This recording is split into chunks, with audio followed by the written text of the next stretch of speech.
This is just absurd. So, Madden San Miguel, yeah, he was named after the video game. Also known as Baby Grunk. He's 8 years old, and he's already committed to Oregon. He's like the #1 ranked second grader in the country. CBS Sports Radio. You're listening to the Armchair Quarterbacks on CBS Sports Radio, #1 sports station.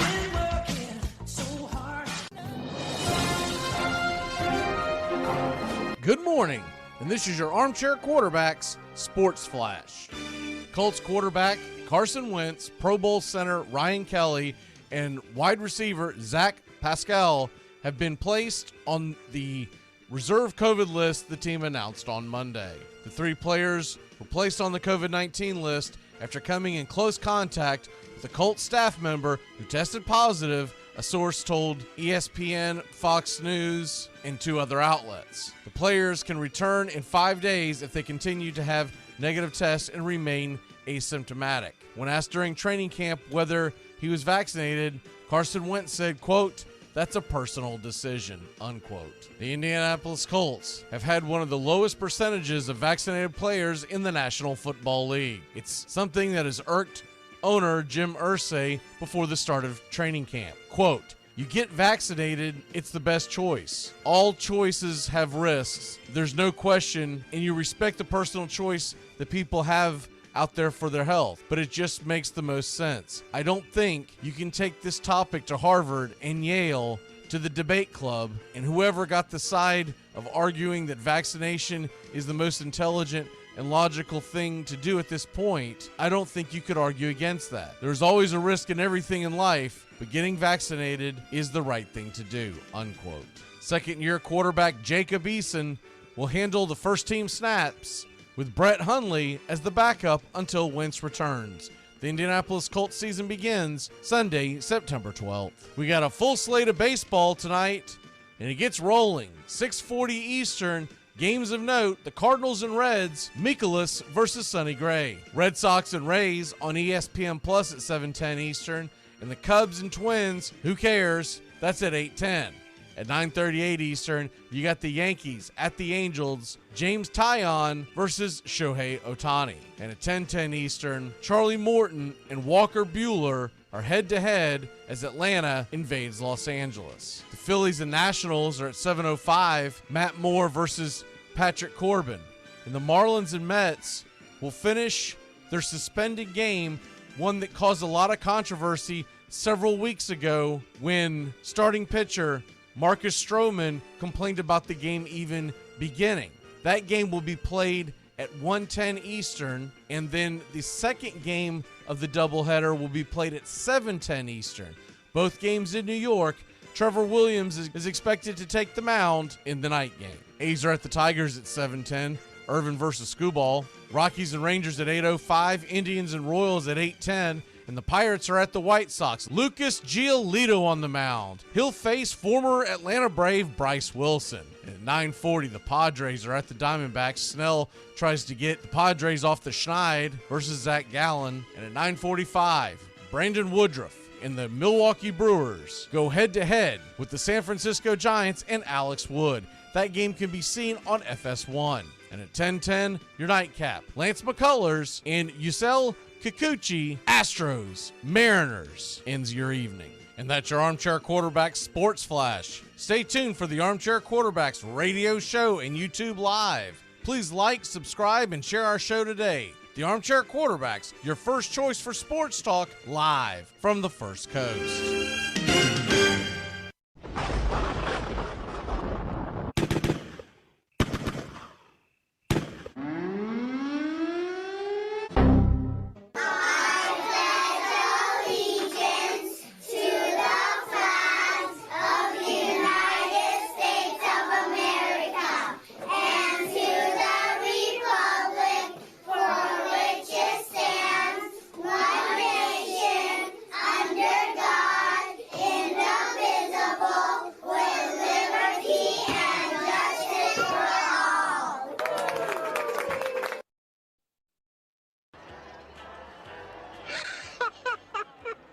We have been hoodwinked, bamboozled, and flat out deceived. There's something kind of about a kid that's never played baseball. But what the hell, boy? Make sure to listen to the Armchair Quarterbacks. Good enough for us down here in the bayou. Go Tigers and the Armchair Quarterbacks. Good morning. Armchair. YouTube Live. CBS Sports Radio Station.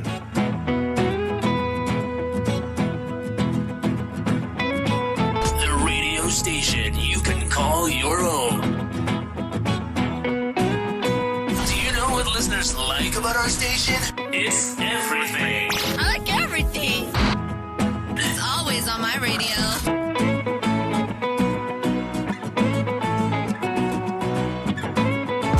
We never stop the music, except for now, when I talk. Oh, no, no.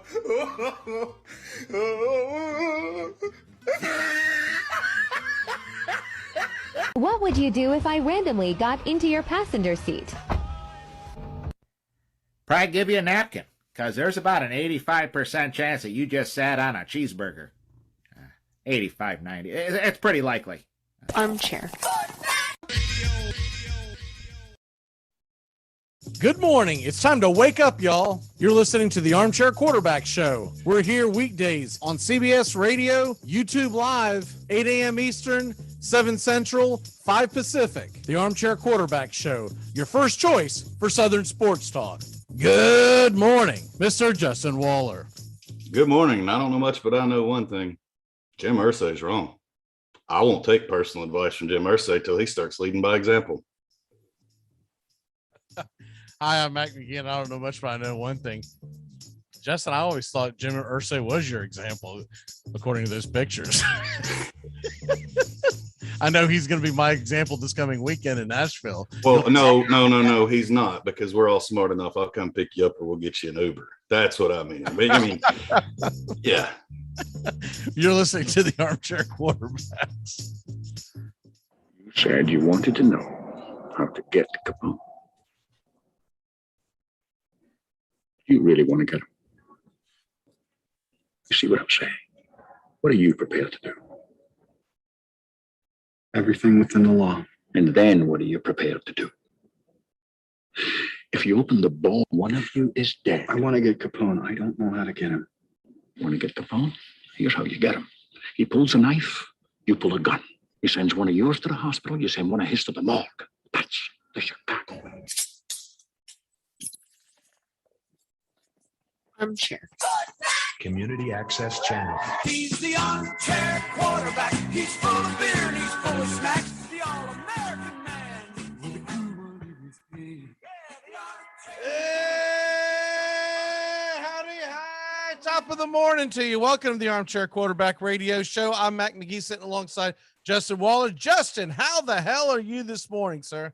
I'm really agitated and pissed off and wanting to fight after that intro. I don't know. Ursa got me fired up. He paid my Cheerios. I mean, I just call it what it is.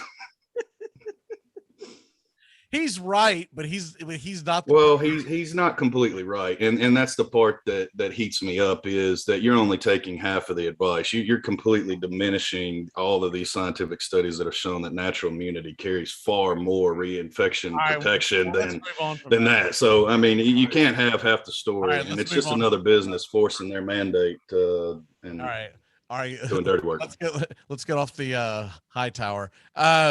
But the point, what I found funny about the whole thing was he's the one giving the advice. I mean, that makes it funny too. I'm like, dude, no one can take you serious, man. Like, he told him don't drink and drive right when he got done too.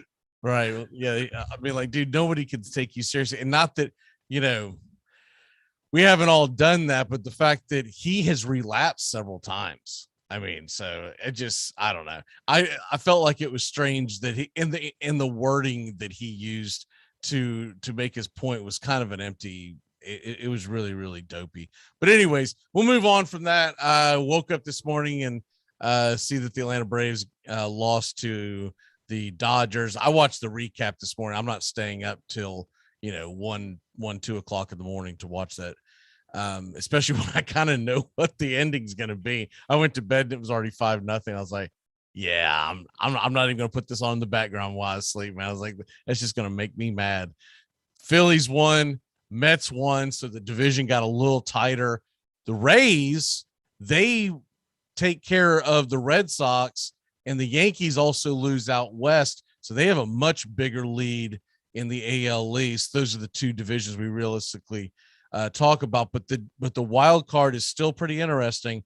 The Oakland A's are 2 games behind Boston for the final slot, and the Reds, because they lost and the Padres finally found a way to win a game, they are just a half game. As bad as the Padres have played, that is a loaded roster, and they're still only a half game out of first place.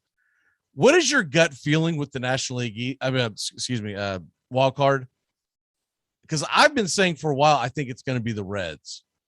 But you look at the roster head to head, that Padres roster is loaded, but they've got a much more difficult road. What say you? Deep down inside, I'm pulling for the Padres. On paper, it looks like the Padres should be there, but I agree with you. I think that the Reds hold on, and probably they're just playing better baseball. And San Diego just is inconsistent. That's the problem. It's not consistent night in and night out. You're not getting the same performance top to bottom. You're not getting the same offense. You're not getting the same pitching. And there's just it has been a roller coaster, and it's unpredictable. And Cincinnati has been more consistent. I mean, you look at the last 10, they're splitting 5-5 versus 3-7. That's the Reds and Padres, respectfully. So, I mean, and there's your consistency. You can't have 7-game losing streaks going into September. It has to stop. Yeah, I agree with that. It's dumbfounding that San Diego has fallen and played so poorly, because even with their injuries, and I don't want to hear about injuries. If you're a Braves fan, I just shut up about injuries when you start boo-hooing about injuries. I mean, I get this from Yankee fans all the time. You know how difficult it's been we don't have the best player on the planet right now. Okay. We don't have him. We don't have what was supposed to be our big stick in Ozuna. And we haven't had him essentially all year. What did he play, like 6 weeks before he broke his hand, and then he broke the law? Or debatably could be your ace with Soroka being out. I mean, it depends on how you look at the rotation, but he's not your ace. He's your 1B. He's definitely right there. I mean, he's up there. Fried's pitched phenomenally past couple of months, but Soroka, Fried, Morton, they're interchangeable in my book. And I'll be honest with you, that's why the Braves are so good. Ian Anderson, when he's on point, he's right there too. So that's the luxury the Braves have, is they have an embarrassment of riches in the starting rotation. But I just don't want to hear about injuries, man. I mean, we have just been decimated by them. And hats off to Anthopoulos for the trades that he made to turn this around. Now we got Rosario back on Sunday. I know we didn't get a chance to talk about that yesterday. Snickers talking about post games about how difficult it's going to be to find everyone at bats. Can you imagine? Before, he was trying to figure out how he was going to get guys on base. Now he's trying to figure out how to get guys at bats. You've got Rosario, Peterson, Soler, and Duvall all on that outfield that you're trying to get at bats. And oh, by the way, they've got a couple of decent little, pieces as well with, Heredia and Almonte. And of course, you're going to get the roster expansion tomorrow. So about a month ago, you and I were worried that they might be calling us for roster expansion. Now they're loaded, but the question is still the bullpen. And when they do get the leads, can they? A 1-run lead going to the ninth just does not feel safe at all. It's almost like you have to have a 3-run lead, because Will Smith's going to give up at least one. And you probably need to be at home so you get last at bat. Right. Exactly. So, the whole thing is a mess on that standpoint. I still think the Braves are going to outlast the Phillies, but the Phillies are going to rack up a lot of W's. I know we have to hurry, but this is the only thing that gripes me with that. And I just want to know, just true fan, just put your Braves cap on and goggles for a minute. We complain all the time that Anthopoulos never trades his pieces and brings us in the trades that we need. He just holds them and stockpile them. Well, when you see a season like this unfold, Are you willing to jump off that tower? Are you fine with him now? Because I think it saved us. I got to eat some crow. Yes and no. I loved what he did. Absolutely loved. Even before I saw the results, I knew what Solaire was. First of all, can we not agree that he should have signed Adam Duvall to begin with? Amen. It was like 3-4 million comparatively to other salaries, and the guy was a big cog in that engine. And I think he definitely gets re-signed if there's a DH, by the way. I think they definitely do that. But the other thing that I'll say is this. I would have liked to have seen him a little more aggressive on a closer, because I think he's fooling himself thinking Will Smith is his closer just because you screwed up and you paid him way too much money. And I'm not saying they could have gotten Kimbrel because he's expensive, but there were other relievers out there that you could have brought in other than just Rich Rod, who I like Rich Rod, but the problem is I keep seeing Braves Country talking about wanting to make him a closer. The problem with him is he has a very high percentage hit rate, which means for layman's terms, for baseball fans that are not like, what it means is the offense is going to put the ball in play, and that puts a lot of pressure on the defense to hopefully be in the right place at the right time. So you don't really want him in that final inning as your closer, realistically. If I'm Snicker, I'm employing a bullpen by committee. I'm not making Will Smith my closer anymore. I'm going to tell him, look, man, if we've got a situation where there's 2 lefties coming up, yeah, you're my guy. But if there's 2 righties coming up, I might have to seriously think about hope and pray with Rich Rod or hope and pray with Luke Jackson. Because if it's righties, I don't know if I want you out there, because I keep seeing you frisbee that slider in, and it's an automatic home run. And I know that's crazy, but Luke Jackson's been our best back into the bullpen guy. That just tells you how bad the bullpen's been. But I was waiting for you to come full circle, buddy. I thought you were going to just give unchastised praise to Mr. Luke Jackson. And I was like, I'm not going outside. It's storming. Actually, I've been hanging out with Ursay this morning. This is what they used to call remember in high school, they used to call it jungle juice. And then we would just put a little vodka in there. Did everyone not go to the same high school I went to? Or have the same high school experience? Yeah, and it was untraceable at some point. Man, there was a lot of vodkas in our lockers. I just remember that. There between that and having them in our. Where'd you go to high school? Frugal McDougal? Might as well have been McGavick. And anyone who's even aware of that, like, oh, I'm aware. Anyone, for people who don't know what McGavick High School is in Nashville, we'll just say it's rough. My dad went to McGavick. I'll give you that little nugget there, so I can relate with your stories. I wonder, or he can. I can.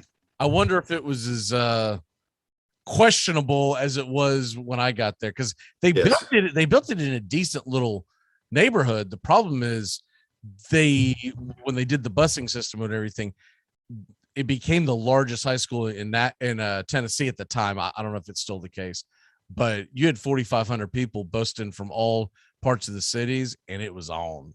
It was just on, man. It was anyone. If you've seen the movie Lean on Me, that's the closest thing I can explain it.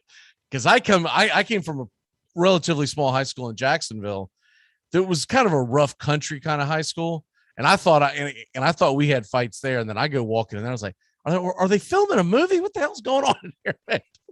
Teachers are getting pummeled. It was nuts. But anyways, you had to get vodka to get through it, man. Let's go ahead and get into our college football predictions, because this is one of my favorite days of the year. We'll do the NFL predictions, y'all, when I come back into town. So I'm going to be out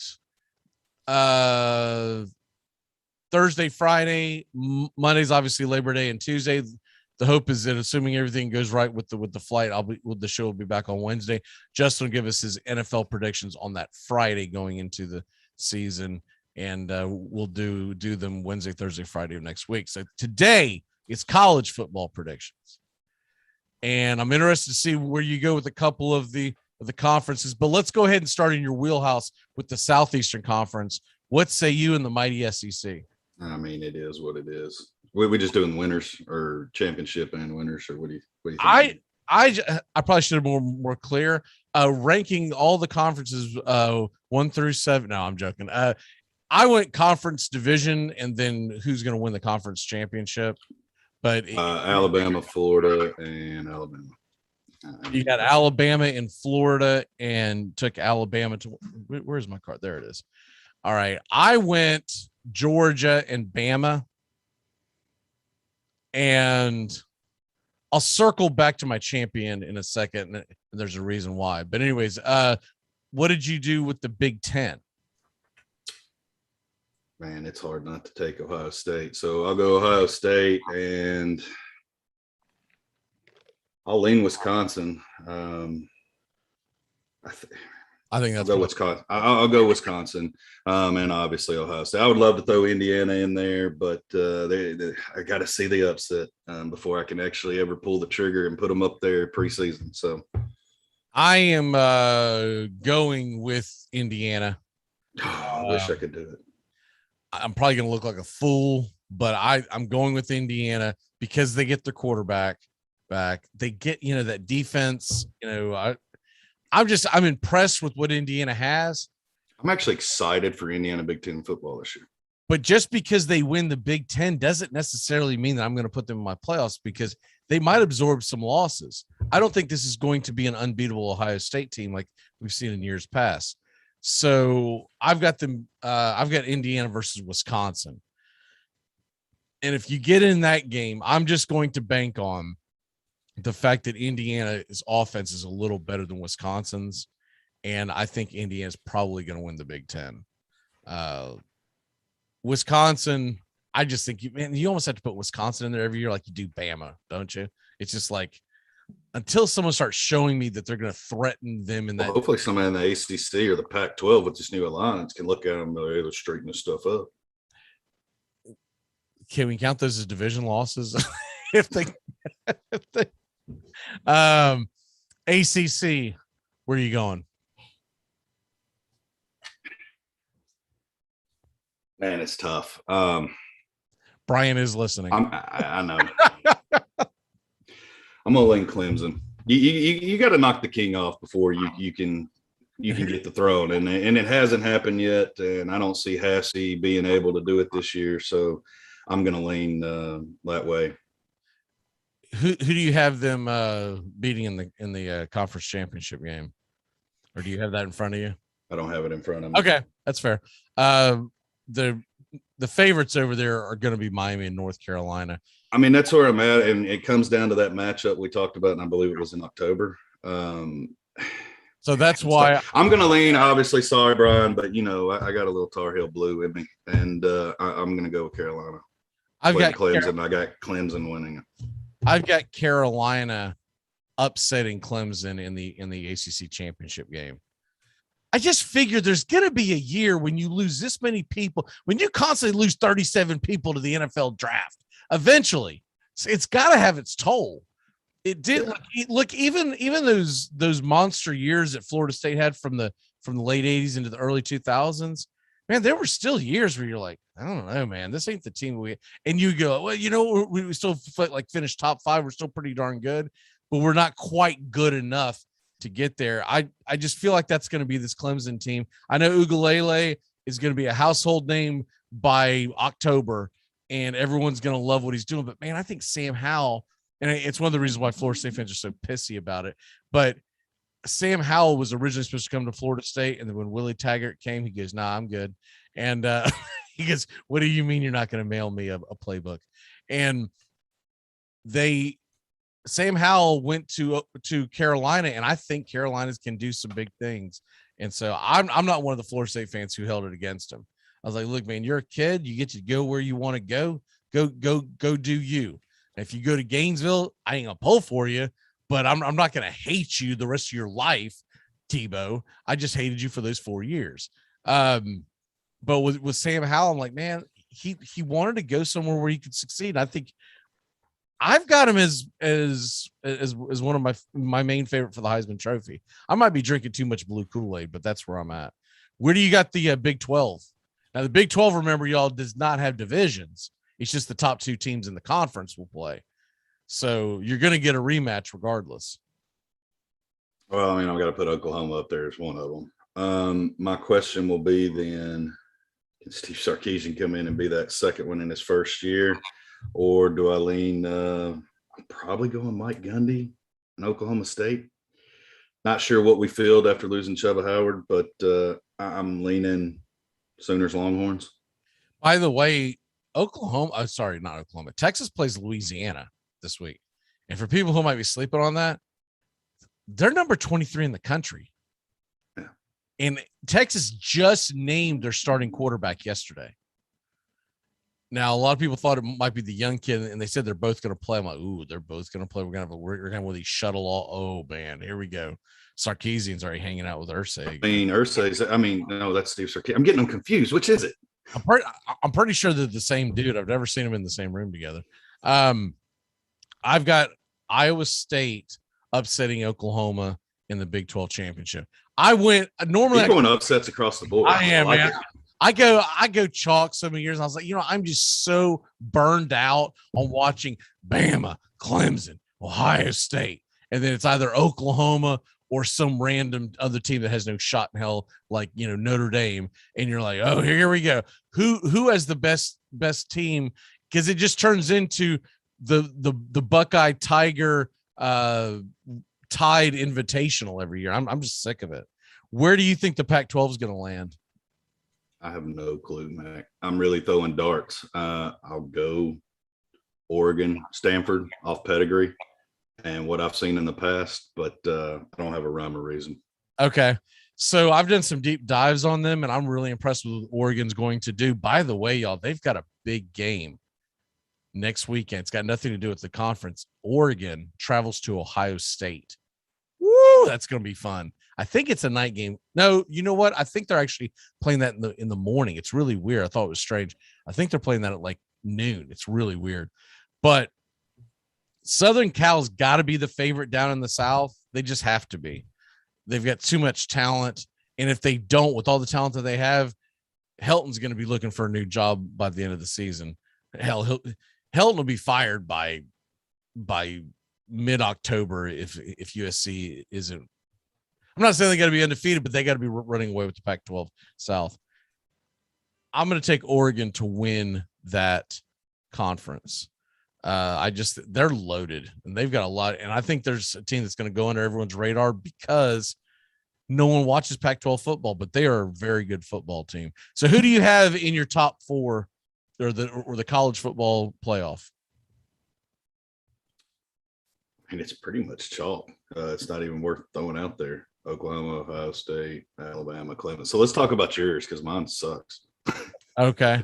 Nobody wants to watch that, but it's just where it is. But I like your hypotheticals. I mean, Indiana is definitely a Big Ten school that I would like, and I think can be there. I just didn't have the courage to say it.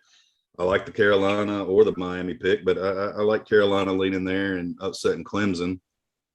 And I'm assuming you're going Georgia since you're going to loop back around to the SEC, and I still don't know your division champion. I have a hard time knocking Alabama out of that one, so I would leave Alabama in, and then you can have your pick of who gets in, either Oregon or probably Oklahoma would be the 4th spot if I'm basing that off of our numbers.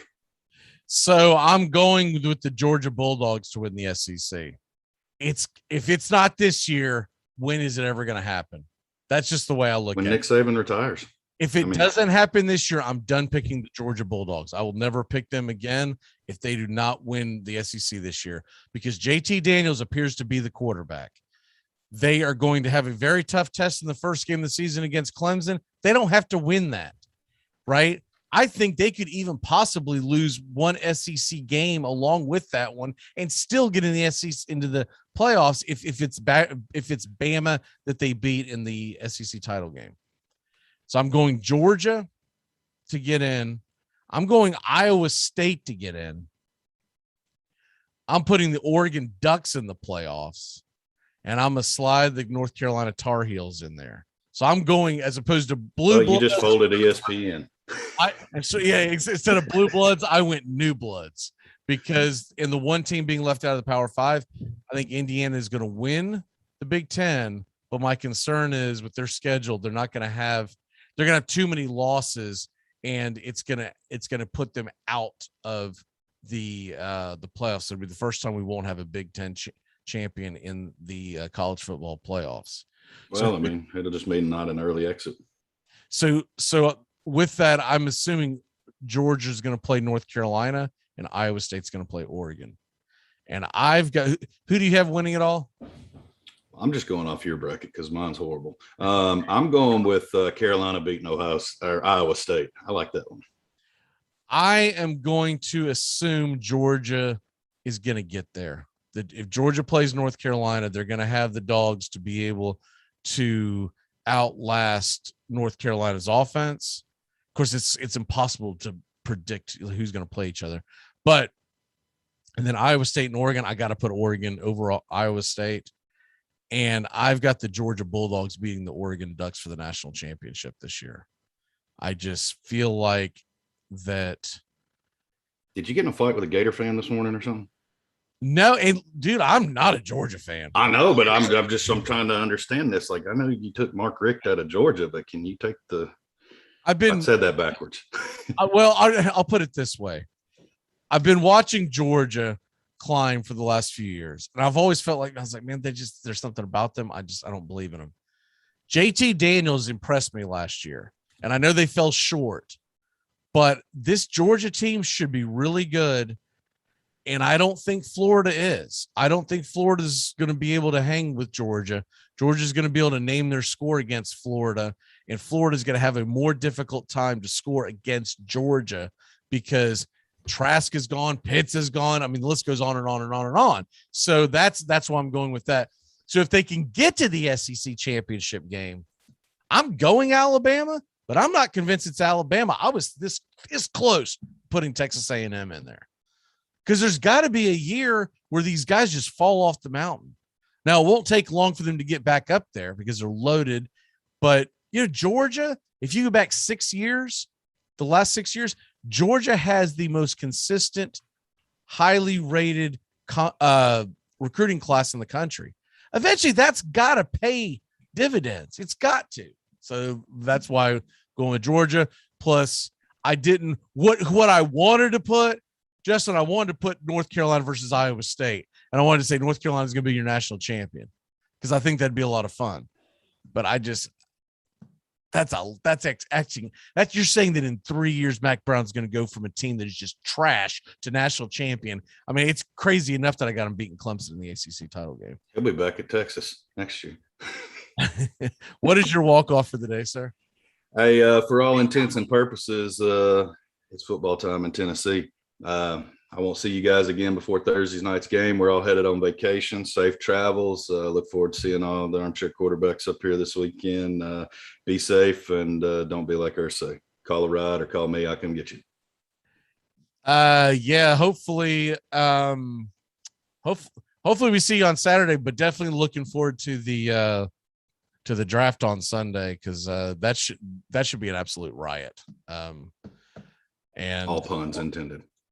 God, someone might have to record it just so we can remember who did I draft in the 14th round? One of us is going to stay sober and dominate the others. Who is that? I am planning on entering the players as we go because you can do that. That doesn't mean that I'm going to be sober doing it. So there might be come a point where I'm going to hand the controls off to somebody. Not it. See you. All right, brother. Later. Be safe. Yes, sir. We'll be back in a flash on the Armchair Quarterbacks. Keep it locked in here to CBS Sports Radio. You come at the king, you best not miss.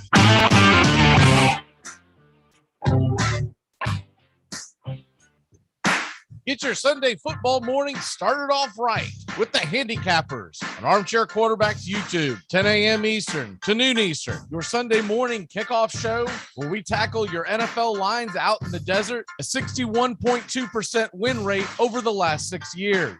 Against the spread, over, under, money line, you name it. And we dive into the world of fantasy football year long and your DFS payouts. The only true Southern football kickoff show that talks the spreads in Vegas, your DFS and fantasy, in your year-long quest to win that fantasy football championship. Only on the Armchair Quarterbacks YouTube channel. It's the Handicappers on Armchair Quarterbacks YouTube, 10 a.m. Eastern to noon Eastern, Sundays, all NFL season long.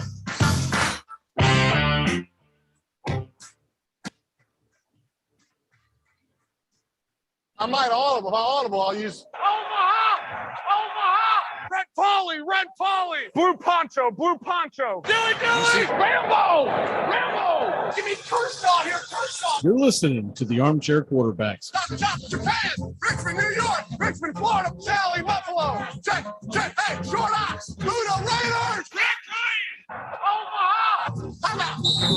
And then a lot of states ended up having gay marriage and common law marriage, which I think is very confusing because what happens if you just end up with like two loser dudes sharing the same crappy apartment for a couple years?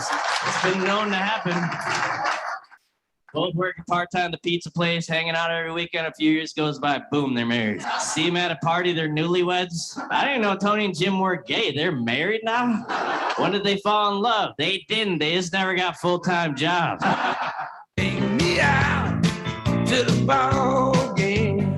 Get caught up with the big stories from around the world in sports in just a few minutes. It's Take Me Out to the Ball Game today, weekdays. Armchair Quarterbacks on YouTube. Baseball, football, basketball, whatever's trending in the world of sports, it's on Take Me Out to the Ball Game today in just a few minutes. It drops weekdays. Take Me Out to the Ball Game today on the Armchair Quarterbacks YouTube channel. Take me out to the ball game. This portion of the show is being brought to you by The Best Things in Life, which are still free with minimum purchase at participating dealers. Saturday mornings, 8:30 Eastern. Dixie Football Nation is back and better than ever. We've got Tony Agolini, Matt Carr, Tones Ariola, Bobby and Angelo, along with Mac McGee this fall. Dixie Football Nation heads to the gridiron, talking ACC, SEC, the Big Ten, and all the big games throughout the college football land. That's Dixie Football Nation, 8:30 Eastern, 7:30 Central, Saturday mornings on the Armchair Quarterback Show's YouTube channel, going live. Or catch the instant replay.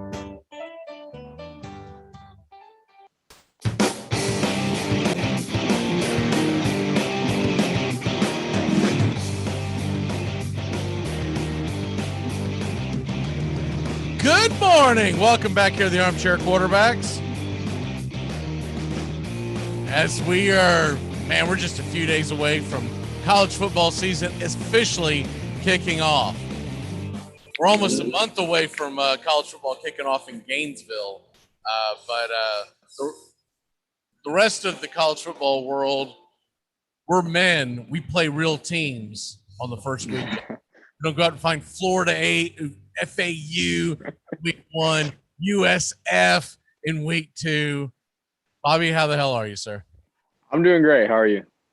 I'm doing much better than I should be, considering all that's going on. I'm pretty damn excited about this college football season. I'm not delusional thinking Florida State's going to win the national championship or anything, but I'm excited to see if Florida State looks better this year, if they can make a bowl game and maybe even do a little better than that in what I'm considering Norvell's actual first year, that because last year was it was a disaster of a season for any first year coach.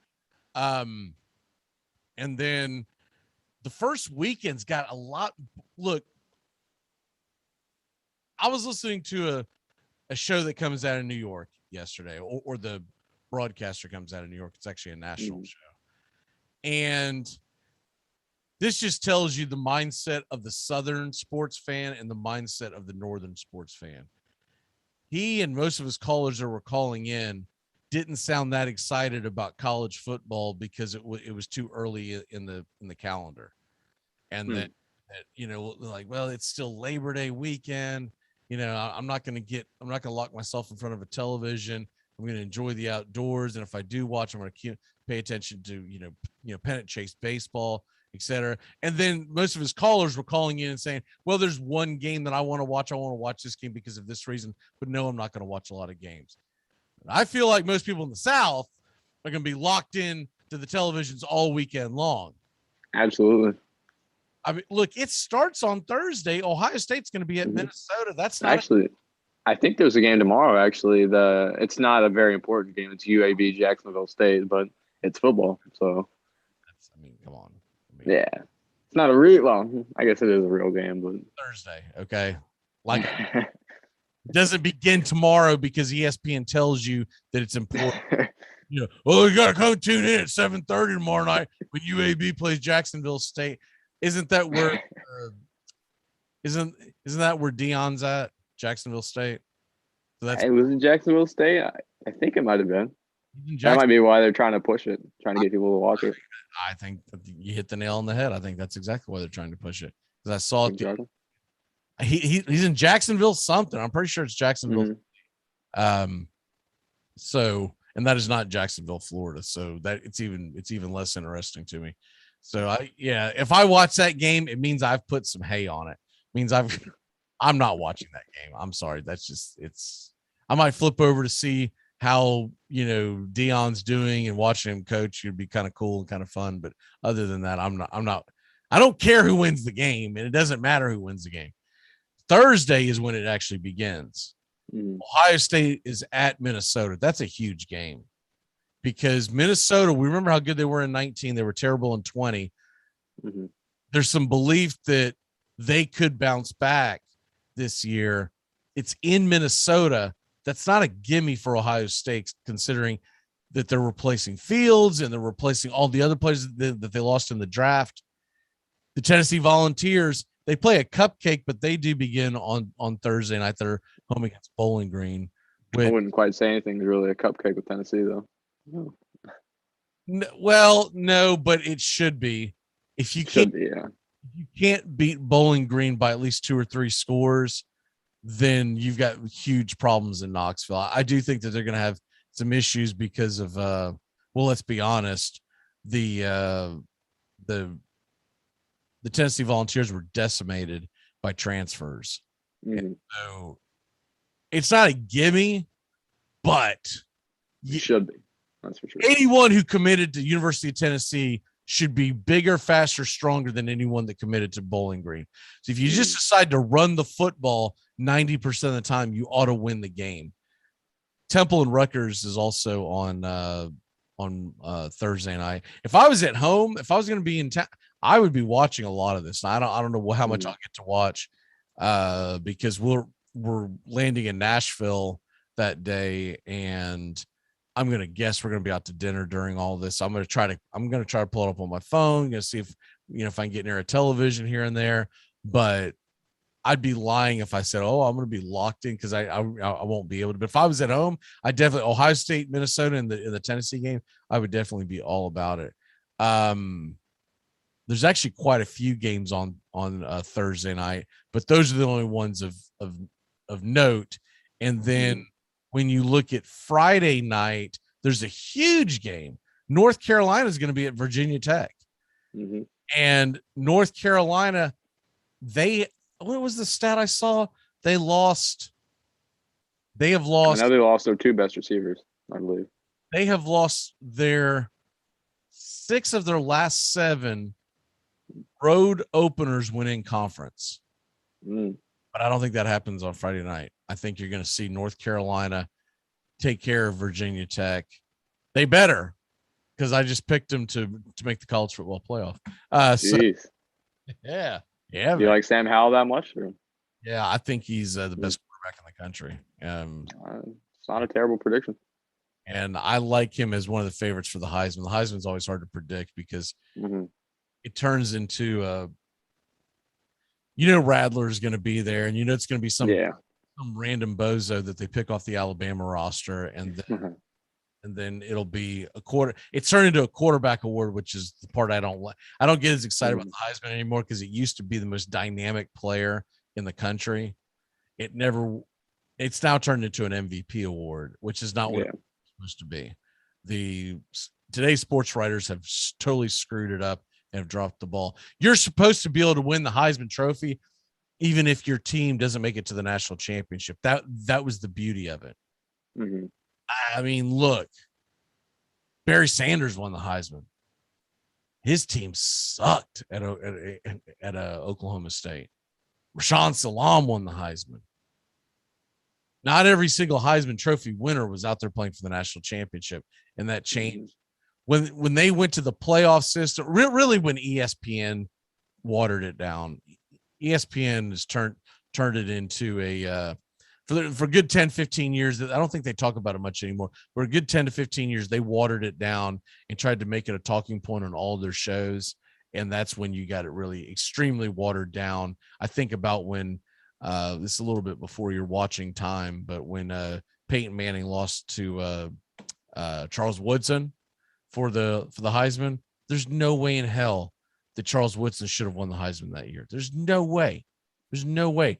But ESPN at the time had a contract with the Big Ten. They did not have a contract with the SEC. And so they pumped him on the College Game Day 24/7. And that's how he ended up winning the Heisman. You ask any Tennessee fan above the age of about 35 plus, they remember that, and they'll tell you Peyton Manning was the best player, that he should have won the Heisman. They gave it to Charles Woodson because it was a novelty that he played both sides of the ball. He was good, but he should not have won the Heisman that year. But anyways, that's the big game on Friday night that I'm looking forward to, is the North Carolina game. And then on Saturday, it really gets rolling. Obviously, that's the big day for college football. You've got Alabama, Miami at 3:30 Eastern, which should be a really good one. Am I wrong? I thought, where's Wisconsin? Okay, yeah, they have it laid out weird. Okay, also at noon Eastern, this is the big game that I want to see: Penn State at Wisconsin at noon Eastern on Fox. So that's the big early game. The big middle of the day game to me is the Alabama Miami game. You've got some other decent games. The Oklahoma Tulane game, by the way, has been moved to Norman, Oklahoma. It was originally canceled because Tulane sits in New Orleans, and they just didn't think that the streets were going to be clear to be able to go to the game. So now it has been moved to Norman, Oklahoma. So they will play that game. Not that anyone's going to watch it, but Oklahoma is on ABC at that time. And then Miami, Bama. You give Miami any chance of winning this? Absolutely not. Nope. The line is around 18 points. Would you take Alabama, or did you take Miami in the points? I'd take Alabama, but it probably won't be much over 18. I didn't get it organized this week because we got so much stuff going on. But next week we will be making picks against the spread. So get ready for that when we hit on the Dixie Football Nation, which will be with us. And other games that day. Georgia Clemson obviously is the game of the day. That's a 7:30 game. You got any other games other than the Florida game that you're excited to watch that day? You already mentioned it, the Alabama Miami game. I don't think it'll be very close. It's something I think most people will tune into just to see, two ranked teams and one of them being the number one team go at it. But yeah, really, I'm going to be locked into the Clemson Georgia game. I hate doing it, but I got to root for Clemson here, just to boost Florida's shot in the SEC East. I don't think we'll win the division. That has no bearing on Georgia and Florida in the SEC East. Does the regular season? I thought that was like a tiebreaker, the regular season record, or like the out of conference record. Okay, none whatsoever.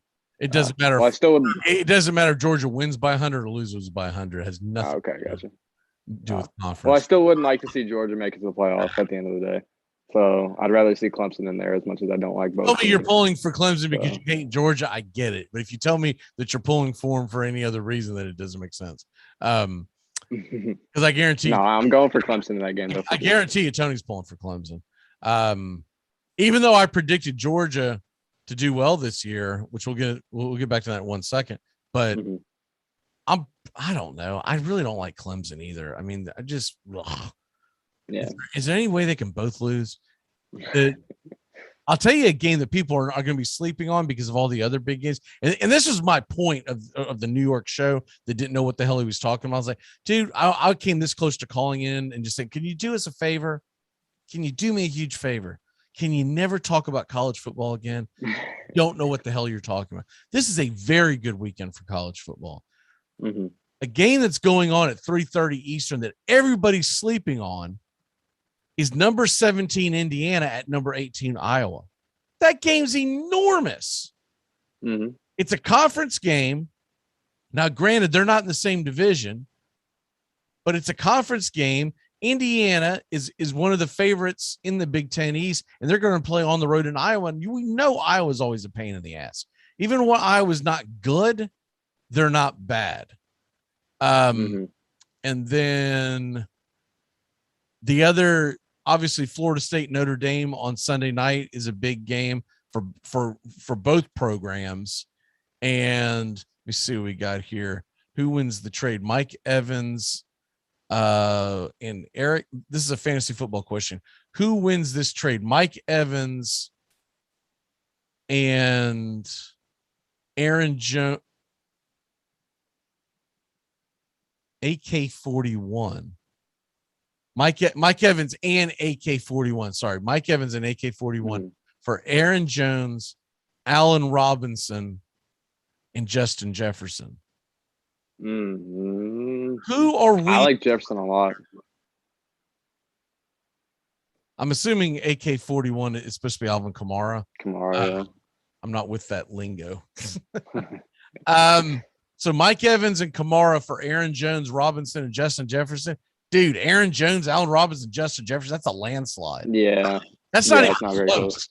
That's not even close because you're getting a running back in Aaron Jones that is very comparable to Kamara. And then Allen Robinson and Justin Jefferson are both better than Mike Evans.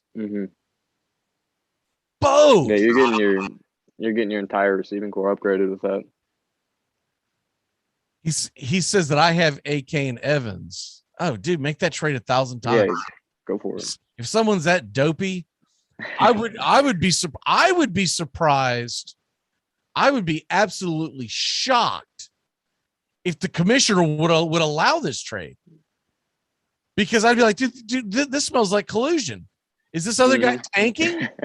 We haven't even started the season yet. Is he tanking or is he just a moron? You know, and either way, let's get him out of the league. You know what I mean? It's like, if he's that dumb, kicked out of the league, if he's that dumb to trade away Allen Robinson, Justin Jefferson, and Aaron Jones, unless I've missed something in the last 5 minutes, like they all were in a plane crash, Mike Evans is trash compared to those two receivers. And AK-41, I guess is what we're calling him now. He's barely better than Aaron Jones. Aaron Jones for the last, what was the stat that I threw out? It was a couple of weeks ago that he became the first running back since Jim Brown to rush for as many yards as he has in his first 4 seasons in the league. When you're on the short list on Jim Brown, dude, that's saying something. And we don't know how losing Drew Brees may affect Kamara. I don't really think it will, but you just never know. You know, Aaron Jones is playing in the same offense. You know, I worry about Kamara a little bit. I do. And I still think he's one of the best fantasy running backs. But Drew Brees, he relied heavily on that check down. And Jameis Winston, he's not really known for being a conservative passer. That's for sure. No, he's not. But at the same token, because they're going to finally throw passes over 22 yards this year, it's going to open up the running game for Kamara. So you got to look at it that way too. Now, full point PPR league, that might get dicey. I get what you're saying there. But if it's a half point or a standard league, I still like Kamara a lot because he is no longer going to be playing with 2 safeties in the linebacking position. When Drew Brees, the last 3-4 years, you didn't have to worry about him. Yeah, he's checking down because he can't check up. So that's a big time question mark with all of that. And look, Mike Thomas will be back around midseason. So he should be back before the playoffs is the point, the fantasy playoffs. I just think that if someone is dumb enough, I mean, whoever this is must be a huge Kamara fan. He must be like a Saints fan or went to University of Tennessee, or he's Alvin. Maybe he's Kamara. just asking if he should propose the trade. Maybe he's not. Hasn't been offered it yet. I don't know, man. I don't think so. If he's been offered it, though, he needs to hit accept. Dude, I'd be accepting that before someone goes, wait. Was I drinking and trading last night? What the hell was I doing? I'd be get the and I'd call the commissioner go, push it through. Oh man, that's a blockbuster though for this early in the season. Even if that's a keeper league, it doesn't make sense because Evans is old as hell, and Justin Jefferson is he says the funny thing is I'm the Kamara fan. Is he a Bucks fan? Is he you know what I mean? Like, is he a Bucks fan? Why is this guy trading for Mike Evans? Because they're restructuring his deal? The hell has that got to do with fantasy football? Let's go ahead and get into the college football previews. By the way, just a programming reminder, starting on the 12th on opening day of football, we're going to be doing the handicappers 10 a.m. to noon every single Sunday morning live. We will answer all of your fantasy football questions. And then if you do want to ask us questions pre-game because I always jot them down, go to our Twitter or our Facebook page and just DM us, and I jot them down throughout the week, and then we answer them on Sunday.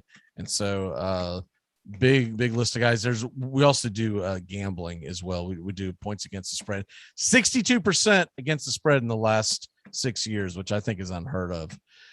All right, so who do you got winning the SEC? I'm gonna have Bama winning it. We don't know much about how Bryce Young is gonna be, but Bama they're always typically the top dog in the SEC. I don't see anybody in the West really hanging with them this year. And I think the only team that'll give them a run for their money really is Georgia. I haven't seen enough out of Emory Jones to make me believe that Florida's gonna, be a big shot in the SEC. But I think Alabama will ultimately win it. Okay, so Bama over Georgia, and in the ACC, what you got? I got Clemson, and is North Carolina, are they in the same division or no? No. Then I'll probably have North Carolina going up against them in the ACC championship with, of course, Clemson winning it. Okay. Is that contrary to what you're saying though? Or now you had North Carolina in the championship or in the playoff, no? Yeah, I've got North Carolina. I can't find my stupid list, but I know who I picked. I have North Carolina beating Clemson in the ACC championship game. That'd be a fun change of pace. They're loaded, and it's just at some point, Clemson's not going to get all the luck.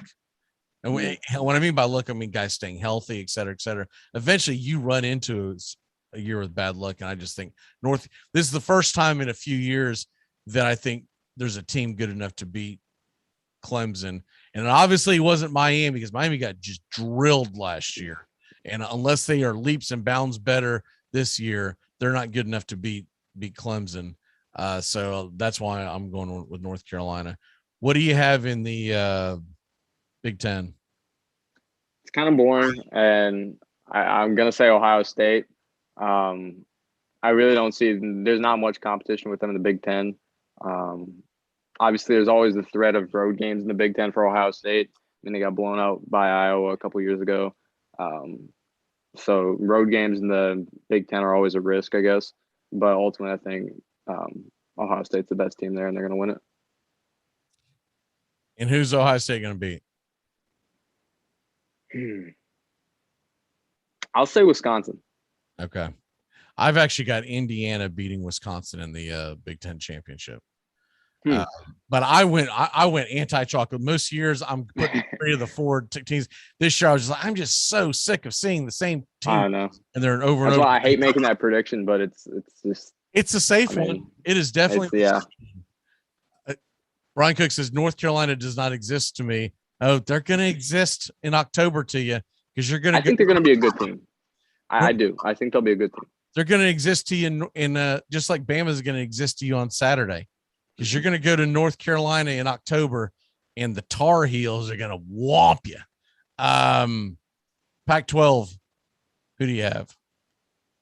I like Arizona State a little bit this year because of Jaden Daniels. I think they could be a good team. They actually started out the year ranked, which is kind of a surprise. That's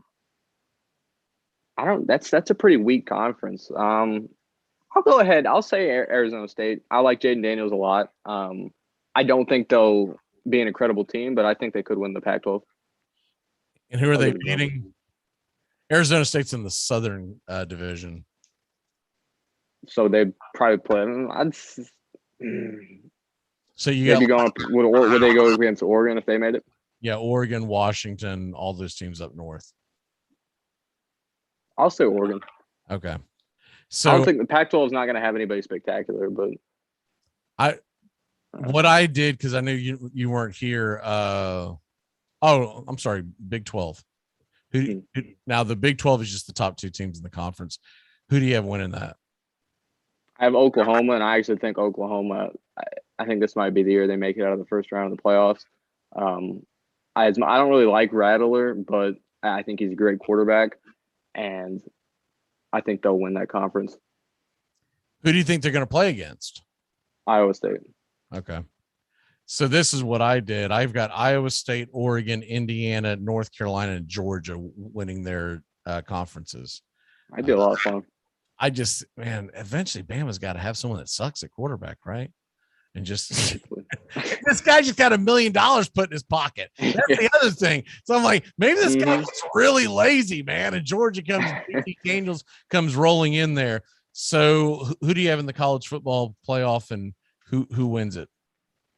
I have Oklahoma for one, not the one seed. I'm just saying that I think they're going to be one of the teams in there. Alabama, of course. Ohio State, and I think Georgia. If they have 2 losses, that'll be tough. I think it'll be. Oh man, I hate making this prediction because we've seen it so many times. But Alabama, Ohio State, Oklahoma, and Clemson. I think those are the 4 teams. And you said you think Oklahoma finally gets in there and wins? Yeah, well, I think they've been there before a few times, but it seems like they get beat down in the first round. No, I mean, like, are they your team to win it all? I'll say they are. Yeah, right Okay. now they are, because they have, I believe, the most proven quarterback out of the 4 teams. And for people that missed it in the first part of the show, I've got Georgia winning the national championship, and it's going to be Georgia, North Carolina, Oregon, and Iowa State. The Big Ten gets left out because I think they're going to be very good this year, and I think they're all going to beat each other up. I think when you get to the Big Ten championship and Indiana wins it with 2 or 3 losses, I just think that they're not going to.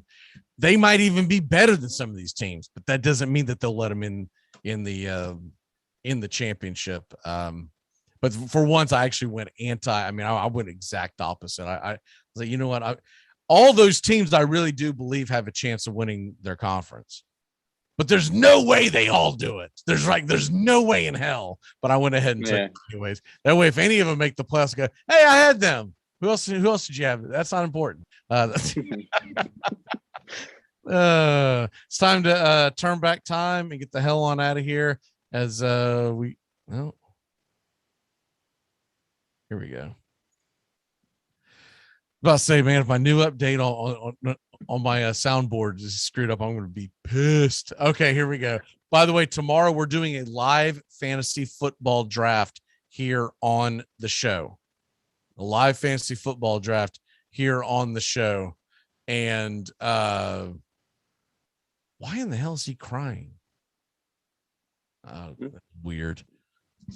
Some swagoo on ESPN was crying, but I think he was fake acting or something.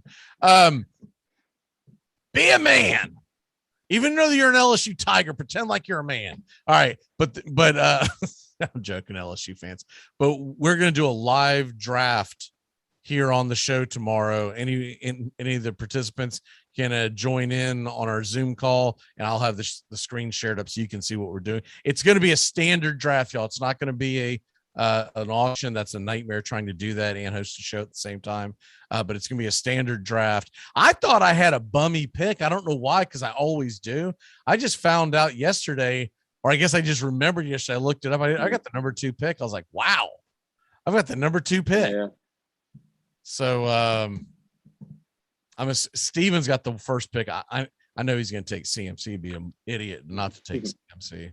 So my next question is, do I take Cook or do I take Henry or Kamara? And that'll be I'm all in on Henry.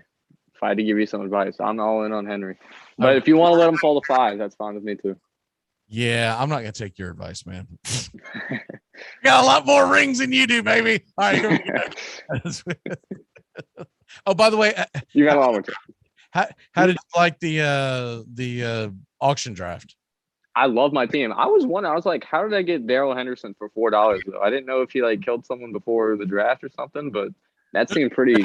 Well, there just comes. That was a really strange draft because some really strange guys were nominated early. And so you had some guys that went a lot cheaper. You got him for 4. I got Miles Sanders for 3. Yeah, I saw that. They were wanting you to get him. I was like, I was watching them. Well, what the hell? Yeah, I got shmammered. I got shmammered.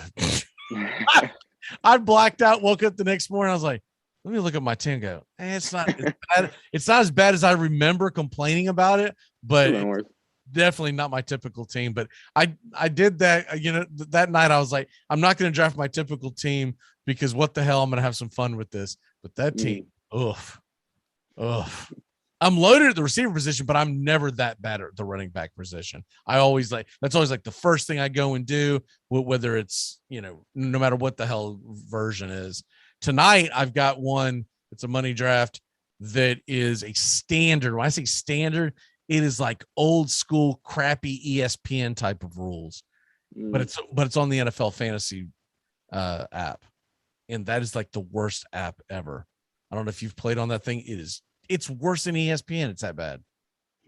It's light years worse. It's worse than the Sleeper app. It's ridiculous. Sleeper app. I haven't played a whole season with it. I've done a draft on there for a dynasty. It's not bad. We're talking about putting together a money draft for this on the Sleeper app for a dynasty team, like a true dynasty team. In other words, like you keep like 10 players. Yeah, I think Sleeper's great for dynasty, but not much else really. What I like about it is you can spread out the picks for hours, which is not an option on ESPN or the other one. The one thing I haven't looked at is because I haven't played a season in there with it is what is it like to manage and go through that app every day? Am I going to be constantly going over to Yahoo to find out what the actual news is so that I can go back in and start my guy on the Sleeper app? But I think we're going to try that. Let me know if you want in on that, but that's going to be probably like a 50-ish buy-in because we want to. But anyways, it's time to turn back time.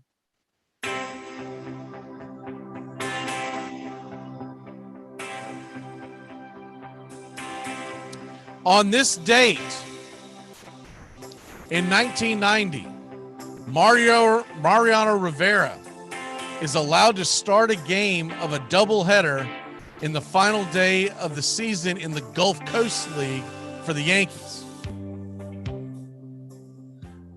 allowing him to throw enough innings to qualify for GCL's ERA title. That's why they did it. He was a reliever in the Gulf Coast League, but they let him start. The Sandman responds by hurling 7-inning no-hitter against Bradenton to finish with a 0.17 ERA, a .46 whip, 58 Ks in 52 innings, and he got a $500 bonus to boot. Can you imagine? Well, then again, I'm thinking to myself, can you imagine being a Gulf Coast batter going, what the hell am I? Who is this?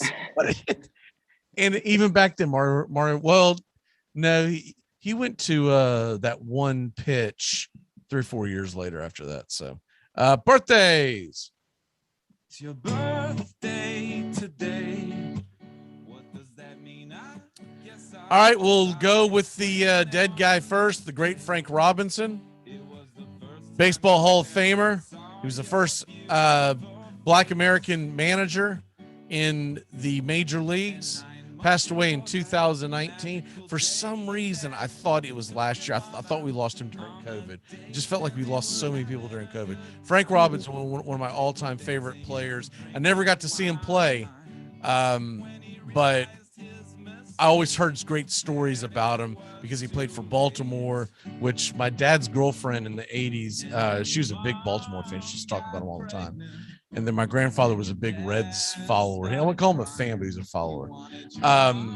Also, Claudell Washington passed away last year during the pandemic. I think a lot of people might miss him. He was a great Atlanta Brave in the late 70s, early 80s. Okay, folks that are still with us at last time we checked, Hideo Nomo. You know who that is? I don't believe I do. He was the Rookie of the Year in 1994, which was an abomination because he had already played in Japan professionally for several years, came over and won the Rookie of the Year.